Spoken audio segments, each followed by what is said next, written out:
እኛ እኮ በሃይማኖትና በፖለቲካ የሚገባ ሰው ብዙ ሰው ፎሎ አያደርገውም። ኤኒዌይስ ግን አሁን ዋናው ነገር ግን እኔ ያው አንተ ቀርበቱ አለ ከአንዳንድ የመንግስት አካላት ጋር ስለዚህ መንሱር ሊያስታርቅ ይችላል የሚል አስተያየት ከብዙ ሰዎች ስለሰማው እውነት መንሱርማ ቅርብ ጓደኛዬም ነው ምን ችግር አለው ብዬ ነው የመጣሁትና ያው አጥፍቻለሁ ስሜታዊ ሆኜ ተናግሬያለሁ ቤቴ ፈርሷል ከስራ ተባረሬያለሁ ብዙ ነገሮች ደርሶብኛል መረጃ አለ ባንክ አካውንቴ ተዘግቷል ብዙ ያ ተናድጄ ተበሳጭቼ ጠቅላይ ሚኒስቴርም ሆነ ተናግሬያለሁ ለተናገርኩት ደግሞ ይቅርታ አልኩኝ ይቅርታ ማለት ደግሞ ይቅርታ ልባል አይገባም ወይ እንደ አንድ ዜጋ መልስ ሊሰጠኝ መብት አይደለም ወይ ስለዚህ ይህንን አስመልክቶ እኔ ይቅርታ አባላለሁ መልስም ይሰጠኛል ብዬ ነው አምኜ ከኡጋንዳ ወደ ኬንያ አሁን የመጣሁትና ይህ በጣም ቀላል ነገር ነው ሊሰጠኝ ይገባል ምን አጠፋሁኝ ይቅርታ ካልኩ ደግሞ ለመንግስትም ጥሩ ነው ይቅርታ ማለት ያጠፉ ሰዎች ካሁን በፊት መንግስት ሊያስቸገሩ ሰዎች ይቅርታ ቢሉ ለመንግስትም ቆንጆ እኮ ነው ስለዚህ ለመንግስትም ኢንፑት ነው ኃይል ነው ስለዚህ መጥፎ ነገር አይደለም ለምን በዛ መንገድ መረዳት የለባቸውም ወይ ስለዚህ አንዱ ታጠፋው አሁን ደግሞ ይቅርታ አልኩኝ ለዚህ ትክክለኛና መልስ ሊሰጠኝ አይገባም ወይ ዝም ብዬ ብገባ ራሴ ላይ ችግር ፈጥራለሁ ይቅርታ ብለው ስለዚህ እንግዲህ ብልጽግናዎችን አምኜ መልስ ይሰጠኛል ብዬ አስባለሁ ምክንያቱም እኔ መልስ ካልሰጠኝ ማታችሁ ችግር ውስጥ ወድቃለሁ ያው ያጠፋሁት ደግሞ ስሜታዊ ሆንኩት ደግሞ ወድጄ አይደለም ብዙ መረጃ ተመልከቱ ቤቴ ፈርሷል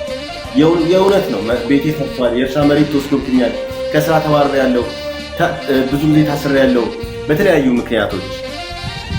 እና ባጠፋሁትም ባላጠፋሁትም ጭምር የደረሱብኝ ነገሮች አሉ ያ ነገር ስሜታዊ አርጎኝ በጣም ተናግሬያለሁ በጣም ብዙ ሆኜ ብዙ ጥፋት አጥፍቻለሁ ስለዚህ እኔ ደግሞ ወደ አፍሪካ ሀገር ሄጄ አልተመቸኝም መልሼ ሀገሬ መግባት አለብኝ ለዚህ ደግሞ እንዴት አርጋችሁ ነው የምትረዱኝ እንዴት አርጋችሁ ነው የምታስቡልኝ እንዴት አርጋችሁ ነው እሺ የምትሉኝ እንዴት ነው እንደ አንድ ዜጋ የምታዩ አንድ መንግስት ህዝብን ለማገልገል እስከመጣ ድረስ እኔን እንዴት ነው ልገለገል የምችለው እንዴት ነው ምላሽ ማግኘት የምችለው እንዴት ነው መልስ ሊሰጠኝ የሚችለው የሚለው ነገር በጣም ግራ ያጋባኝ ነው ያለው ስለዚህ መልስ ሊሰጠኝ ይገባል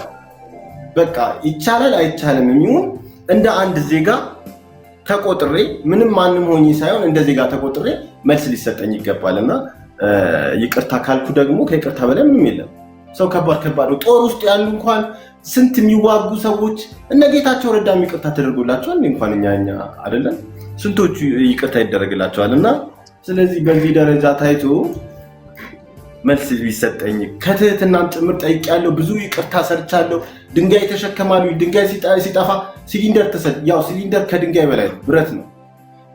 ጄሪካን ተሸክሜ ይቅርታ ብያለሁ የተለያዩ ቪዲዮዎች አጥፍቻለሁ ይሄ ሁሉ ቪዲዮ ስለዚህ ከዚህ በላይ ምን ላድርግሻው እንደው ምን አርግቱልኛላችሁ ከዚህ በላይ ግራ እኮ ነው የገባኝ ማንንስ ነው ማናገረው ጨረስክ እኔ ማናገረውም ሰው ቆም